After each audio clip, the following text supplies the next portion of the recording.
సంక్రాంతి తర్వాత జనంలోకి వస్తానంటున్నారు. ఓటమి తర్వాత బెంగళూరు, తాడేపల్లి షటిల్ సర్వీస్ చేస్తూ గడిపేసిన ఆయన ఇంతకాలానికి కార్యకర్తలను నేరుగా కలుస్తానంటున్నారు. ఏపీలో మళ్లీ వైసీపీ పటిష్టపరచడం మీద గట్టిగానే దృష్టి పెడుతున్నారట. ఇప్పటికే నేతల వలసలతో వైసీపీ సగం ఖాళీ కావటంతో రాష్ట్ర వ్యాప్తంగా క్యాడర్లో తీవ్ర నిరాశ స్పృహలు కనిపిస్తున్నాయి. ఇలాంటి పరిస్థితిలో మాజీ ముఖ్యమంత్రి జనంలోకి వచ్చి వైసీపీకి జవసత్వాలు నింపుతున్నారంటున్నారు. మళ్లీ అధికారంలోకి వచ్చేది తామేనని ఆయన పదే పదే ధీమా వ్యక్తం చేస్తుండటం నెట్టింట్లో సెటర్లు పెరిగిపోతున్నాయి.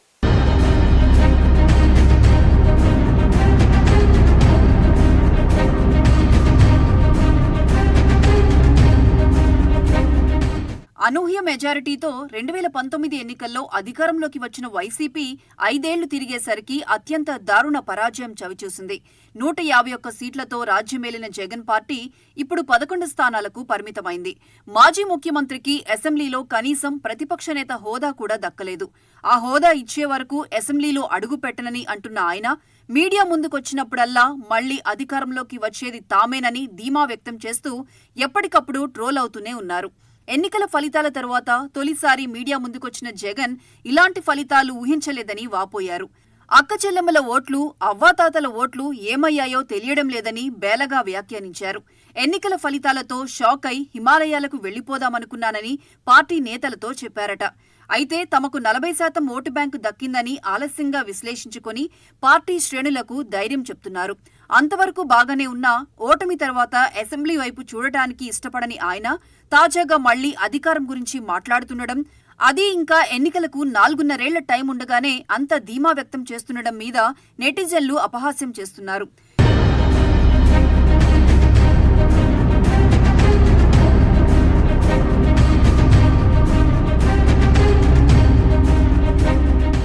గెలుపు మీద ధీమా సంగతేమో గాని జగన్ తన అతి మంచితనం, అతి నిజాయితీ గురించి చెప్పుకోవడమే చర్చనీయాంశంగా మారింది.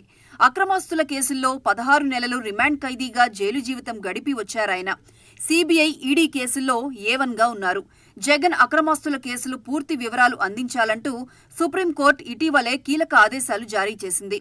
కేసుల పూర్తి వివరాలను 2 వారాల్లోగా అందించాలని, కింది కోర్టులో ఉన్న డిశ్చార్జ్ పిటిషన్ల వివరాలు ఇవ్వాలని ధర్మాసనం స్పష్టం చేసింది. తెలంగాణ హైకోర్టులో ఉన్న పెండింగ్ అప్లికేషన్ల వివరాలు అందించాలని కూడా ఆదేశించింది. ఈడీ, సీబీఐ కేసుల వివరాలను విడివిడిగా చార్ట్ రూపంలో అందించాలని పేర్కొంది. అన్ని వివరాలతో అఫిడవిట్లు 2 వారాల్లో దాఖలు చేయాలని న్యాయస్థానం ఆదేశాలిచ్చింది. ఆ కేసులకు సంబంధించి ఎప్పుడేం జరుగుతుందో వైసీపీ నేతలకే అంతుపట్టడం లేదు.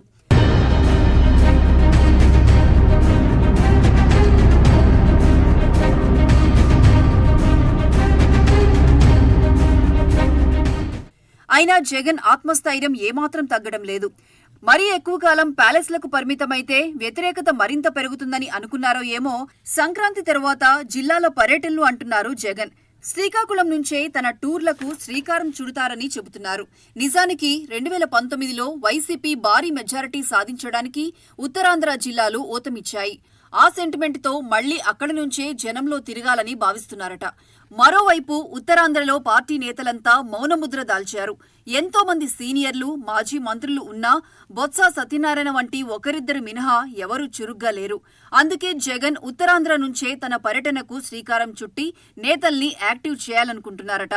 అయితే జగన్ ఉత్తరాంధ్ర టూర్ కంటే ముందే చాలా మంది నేతలు తమ రాజకీయ భవిష్యత్తును చూసుకుంటూ సర్దుకుంటారన్న ప్రచారం సాగుతోంది.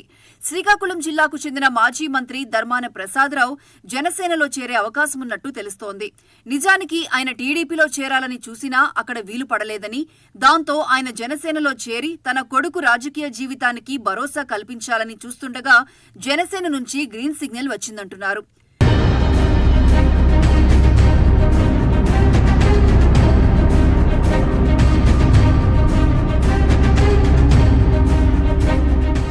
అదేవిధంగా విజయనగరం జిల్లాకు చెందిన మరో సీనియర్ నేత కూడా తన కూతురి రాజకీయ భవిష్యత్తు కోసం అయితే టీడీపీ లేకపోతే జనసేన అన్నట్టు ప్రయత్నిస్తున్నారట. ఇంకోవైపు చూస్తే ఉమ్మడి విశాఖ జిల్లాలో కూడా మాజీ మంత్రి పసుపులేటి బాలరాజుతో పాటు వైసీపీలో ఉన్న పలువురు మాజీ ఎమ్మెల్యేలు కూడా తమ రాజకీయ భవిష్యత్తు కోసం పార్టీలు మారాలని చూస్తున్నారట.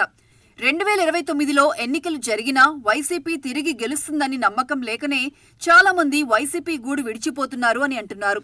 మొత్తానికి చూస్తే ఉత్తరాంధ్రలోని 3 జిల్లాల్లో చాలా మంది నేతలు కొత్త ఏడాదిలోపే తమ ఫ్యూచర్ చూసుకుంటారు అన్న టాక్ వినిపిస్తోంది.